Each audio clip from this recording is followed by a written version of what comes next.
Hey guys, so we're back. So, the sugar pine.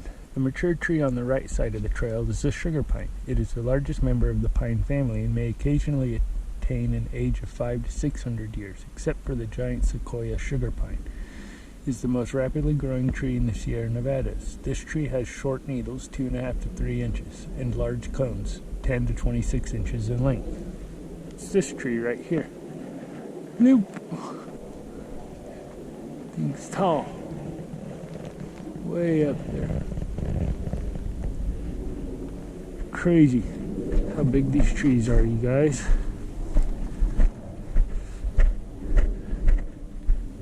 Crazy. The big trees.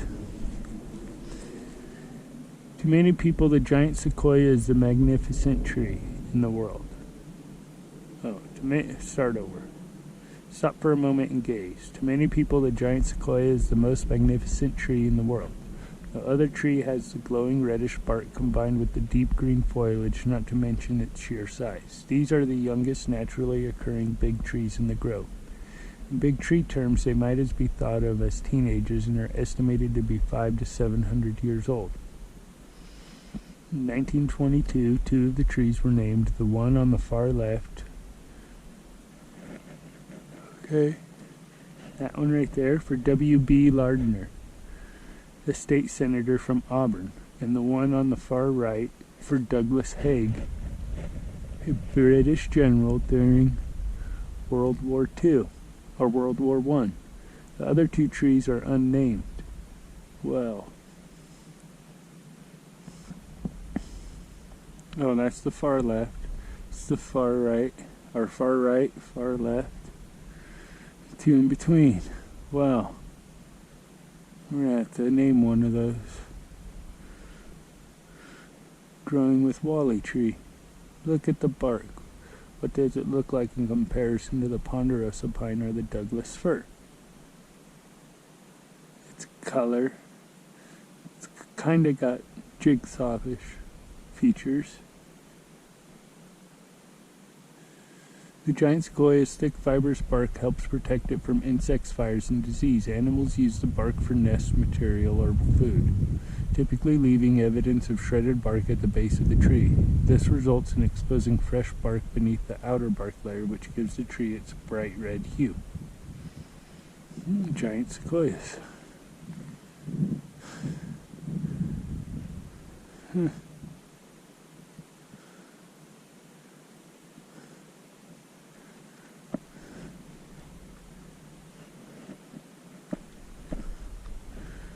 Pretty big.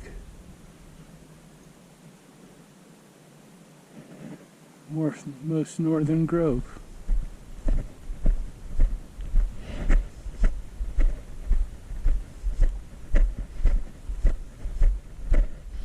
Yeah, we'll walk up to.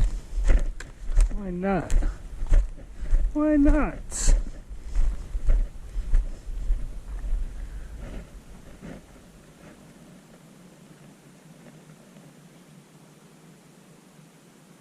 That is cool.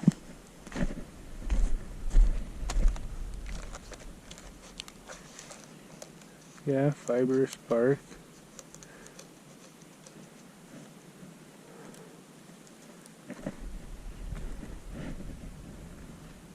Wow.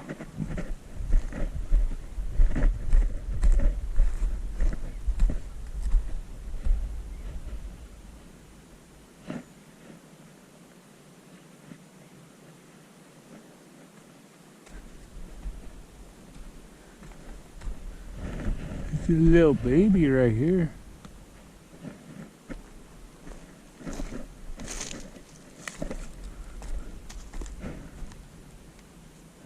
See the leaf? See how the needles are in the redwoods? That's cool.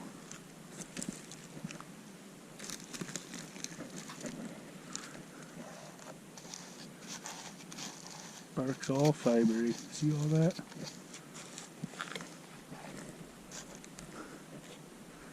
It's cool. Ponderosa pine.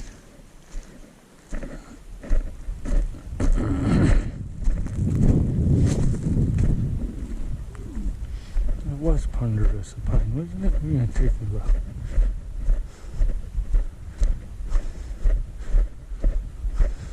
No, that wasn't ponderosa. What is it? Sugar pine. Sorry, not ponderosa. Ponderosa is the tambour. Sugar pine. Sugar pine cones, 10 to 26 inches. 2 to 2 footer. That's huge. How'd you like the 2-foot pine cone falling on your melon? That'd leave a mark.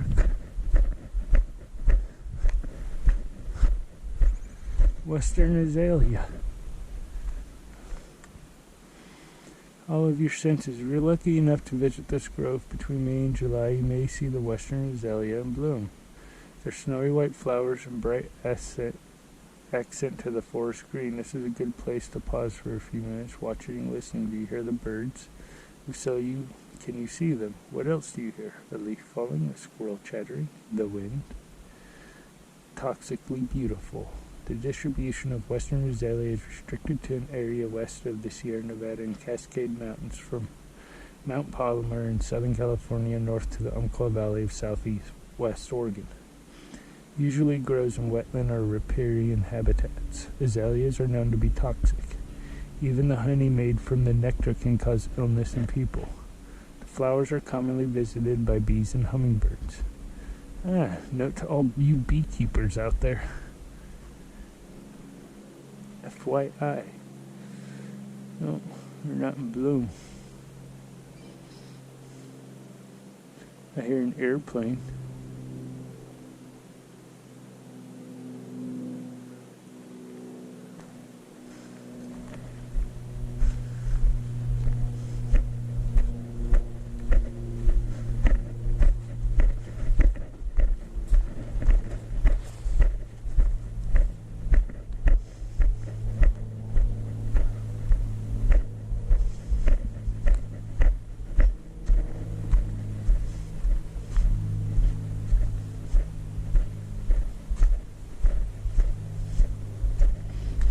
Young giants.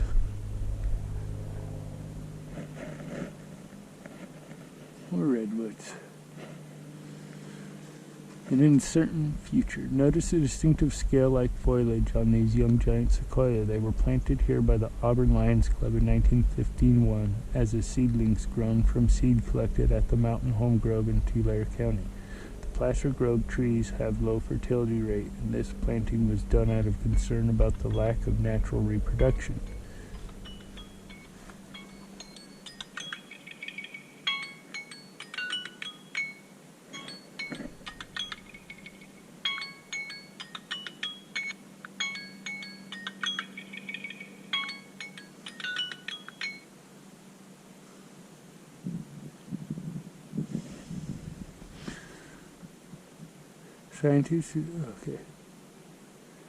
Scientists who have studied this grove are concerned that pollen from the non-native trees may crossbreed with the naturally occurring trees, resulting in the loss of their unique genetic code. Note the stunted size and form of these trees, now more than 70 years old. Also, many of these trees have been bent trunks from heavy winter snows. Could genetic variances account for these conditions? I think so. They aren't meant to be here. Hello? The next generation. In their foliage and general appearance, these young trees would not appear much different from a young native tree in this grove. The difference lies in the genetic makeup between the trees of this grove and other giant sequoia groves. Due to their isolation from other groves, there has been no cross-pollination from trees outside of this grove, and the Placer Grove trees have evolved a unique genetic code. Scientists are studying this unique situation to learn something about evolution in general and learn how climate, soils, and time can affect trees and other species.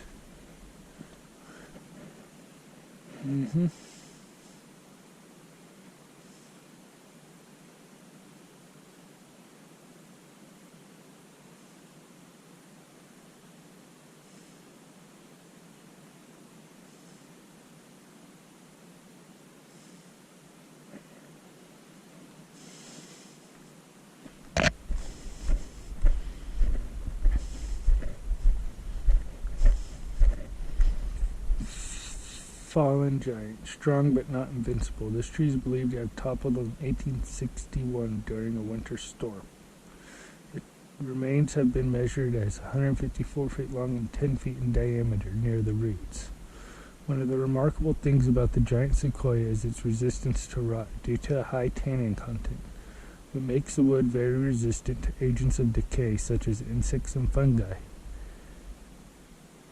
Needles, dust, and other debris had been falling on this tree since 1861 as a result of a slight soil layer has formed, and there are at least 7 species of plants growing on the trunk. How many can you find?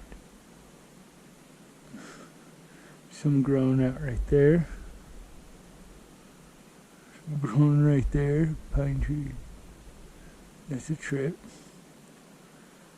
Pine's growing out of the side.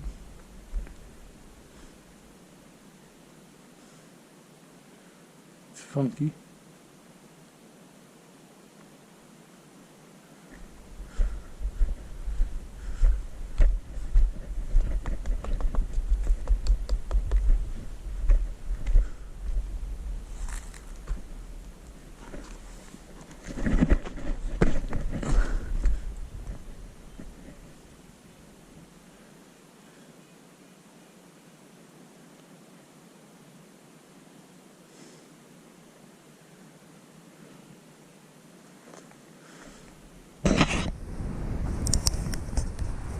Alright, you guys, so be back in a jiffy here with more footage.